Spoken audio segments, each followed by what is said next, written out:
biggest question since the beginning of time that most people ask is, what is life all about? And why are we here? Some of us go in search of answers, while others sit back and just let it happen. Other people have no say in the matter, where they might suffer a near-fatal accident or a serious illness, and strange events are thrust upon them, where they have an NDE or near-death experience. Some people that have experienced an NDE recount what happened to them. In their stories, there does seem to be a common theme of a brilliant white light and tunnel that appears to embrace them, filling them with unconditional love, and most who experience it never want to return. Other people may find themselves in a beautiful landscape or garden where all of the colours are much more vivid than here on Earth. In this environment, they often meet family and friends. Have these people actually been to heaven or some other nirvana, or is this just our brain chemistry reacting to the dying process? The following 3 stories are about people who have been to the other side and the way it affected their lives.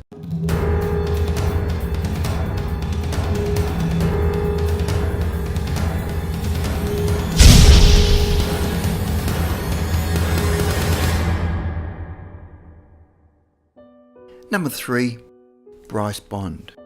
Bond found that both adults and children occasionally report being greeted on the other side by animals, especially their old pets that have previously died, as well as deceased relatives.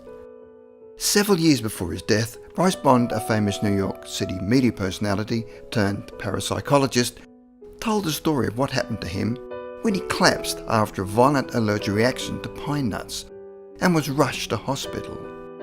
He remembered suddenly passing through a long tunnel towards a brilliant light. He then heard a bark, and racing towards him is a dog he once had, a black poodle named Peppy. When he sees him, he feels an emotional floodgate open. Tears filled his eyes as the dog jumps into his arms and licks his face. As he is holding him, he feels so real as he remembered him when he was alive. He could smell him, feel him, hear his breathing, and sense his great joy at being with him again. He puts his dog on the ground and then steps forward to embrace his stepfather. He then hears a very strong voice in his conscience. "Not yet," it says. Bryce screams, "Why?" Then this inner voice says, "What have you learned, and whom have you helped?" He was dumbfounded. The voice seems to be from without as well as within. Everything stops for a moment. He had to think of what was asked of him. He had to review what he had actually learned and who he had helped. Still feeling the presence of his dog around him, he pondered those 2 questions. Then he hears more barking and sees other dogs that he once owned. Bryce stands there for what seems to be an eternity and feels that he wants to embrace and be absorbed and merge into this wonderful reality. He wanted to stay. The sensation of not wanting to return to his old life is overwhelming. Bryce was then greeted by all of his relatives who had passed on before him. He experienced these loved ones as somewhat younger in form and face than when he had last seen them. They were healthier and happier. Then it was time to leave, where he remembered racing backwards through the same tunnel he had entered and being revived in time to witness a hypodermic needle being plunged into his arm. He heard a voice say, "Welcome back." He never asked who said that, nor did he care. He was told by the doctor that he had been dead for over 10 minutes. Number 2, Robert Monroe. Robert Monroe was the pioneer in the investigation of out-of-body experiences, or OBEs, and he wrote 3 books entitled Journeys Out of the Body, Far Journeys, and Ultimate Journey. Monroe had a large number of extensive out-of-body experiences into the astral realm, an out-of-body state unbound by time or death. In 1958, when Monroe was in his early 40s, he was listening to a relaxation tape and later started to experience strange physical feelings, leading to severe cramping across his diaphragm. Believing he had some illness, he visited the doctor, who said there was nothing wrong with him. Then his body took on other unusual effects, where he lay down and found that when he dangled his hand over the side of his bed, it could go through the floorboards. Believing he was now suffering from some mental illness terrified him, and again he sought the help of specialists who said there was nothing wrong with him. He eventually got used to this strange condition and decided to experiment further, and after a few years he found he could control these strange happenings, where he was able to leave his body. On one occasion, while out of his body, he ended up in a park with flowers, trees and grass, all carefully tended. There were benches along the paths, and there were hundreds of men and women strolling by or sitting on benches. Some were calm, while others were apprehensive, and many had a dazed or shocked look of disorientation. They appeared uncertain, unknowing of what to do or what was to happen next. Munro realised it was a meeting place where newly arrived people who had recently died waited for friends or relatives. From this park or meeting place, each newcomer would then be escorted to the next stage where he or she belonged. Was this place what people called heaven, or a staging post on the way to heaven, or wherever they are meant to go next? On another occasion, his family doctor, Richard Gordon, whom he had known for many years, passed away, so Munro proceeded to contact him in the afterlife. Using his normal process to leave his body, he called out, "I want to see Dr. Gordon." After a moment, he started to move rapidly upwards, and suddenly everything was a blur of motion, and then he felt an arm under his left elbow. Somebody was assisting him to get there. After what seemed an endless journey, he found himself standing in a large room. Then the hand guided him to an open doorway where a male voice spoke into his left ear, "Wait here and the doctor will see you shortly." He could see a group of men in the room listening to a young man, about 22, with thick blonde hair, who was talking excitedly and gesturing. After waiting a long period of time, Munro started to become impatient when the young man suddenly stopped and looked at him intently for a few seconds, and then went back to talking to the other men. He was starting to feel uncomfortable and decided to return to his body. He was frustrated at not meeting the doctor and decided to try again the following week. He again requested to meet Dr. Gordon, when a voice replied, "You have already met him."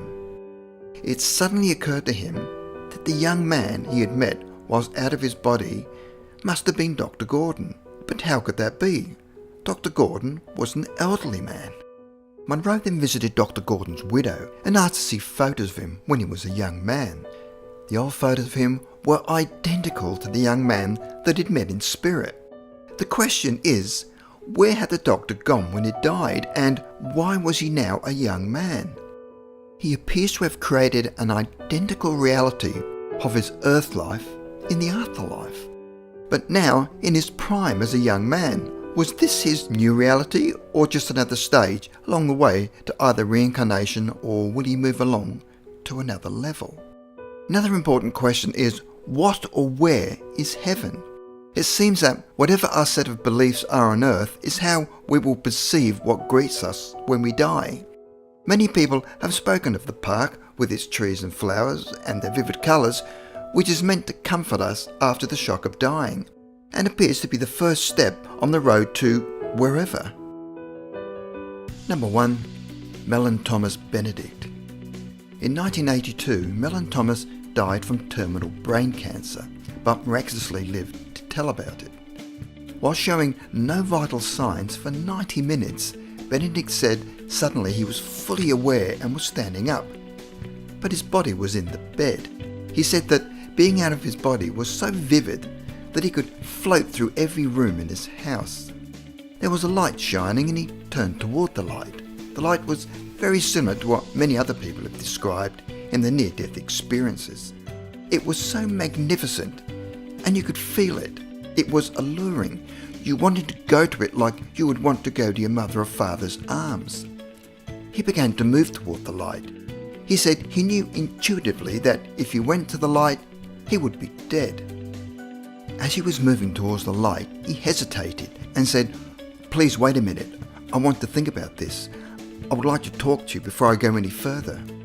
To his surprise, the entire experience halted at that point. He found he was in control of his near-death experience. He then had some conversations with the light. The light kept changing into different figures: Jesus, Buddha, Krishna, mandalas, and other images and signs. He asked the light, "What is this all about?" The light said that your beliefs shaped the kind of feedback you are getting. If you were a Buddhist or Catholic or fundamentalist, you would get a feedback loop of your own beliefs. As the light revealed itself to him, he became aware that what he was really seeing was his higher self. We all have a higher self. We are directly connected to the source. So the light was showing him the highest self. Benedict said that because he was not committed to any particular religion, that is what was being fed back to him during his life after death experience. He then said that he really wanted to know what the universe was about.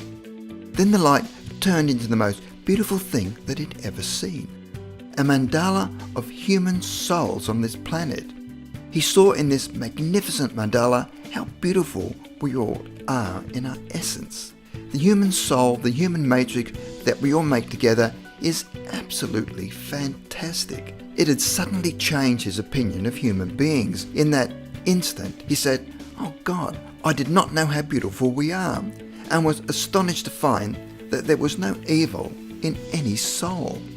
He asked, "How can this be?" The answer was that no soul was inherently evil. The terrible things that happen to people might make them do evil things, but their souls were not evil. The light said that what all people seek, what sustains them, is love. What distorts people is lack of love. Benedict then entered into another realm, more profound than the last, and became aware of something more, much more. It was an enormous stream of light, vast and full, deep in the heart of life. He asked what it was. The light responded, "This is the river of life. Drink of this manna water to your heart's content." So he took one big drink and then another. He felt ecstatic. Then the light knew all about him, everything, past, present and future. He then asked to see the rest of the universe, beyond our solar system, beyond all human illusion. The light then told him to go with the stream. He did, and was carried through the light at the end of the tunnel. He felt and heard a series of very soft sonic booms. Suddenly, he seemed to be rushing away from the planet on this stream of life. He saw the Earth fly away. The solar system in all its splendour whizzed by and disappeared. At faster than light speed, he flew through the centre of the galaxy, absorbing vast knowledge as he went. He learned that this galaxy and all of the universe is bursting with many different varieties of life. He saw many worlds. He learned that we're not alone in the universe. At this point of his near-death experience, he found himself in a profound stillness, beyond all silence. He could see and perceived forever, beyond infinity. He was in the void. As he rode this stream of consciousness through the centre of the galaxy, the stream was expanding in awesome fractal waves of energy. The superclusters of galaxies flew by. But then he realised that as the stream was expanding, his own consciousness was also expanding to take in everything in the universe. All creation passed him by. It was an unimaginable wonder. He was in pre-creation, before the Big Bang, and had crossed over the beginning of time. He was in the eye of creation and felt as if he was touching the face of God. It was not a religious feeling, simply he was at one with absolute life and consciousness. He could experience all of creation generating itself. It was without beginning and without end. Every subatom, star, planet, even consciousness itself is made of light and has a frequency. Everything is made of light. As he rode the stream on and on, he could see a huge light coming. Then the entire solar system appeared in the light, accompanied by one of those velvet booms. He could see during his near-death experience all the energy that this solar system generates, and it is an incredible light show. He could hear music of the spheres. Our solar system generates a unique matrix of light, sound, and vibratory energies. The light explained that there is no death. We are immortal beings. We have been alive forever. That we are part of a natural living system that recycles itself endlessly. He was then taken back through the light and back home, and was surprised when he opened his eyes after his near-death experience.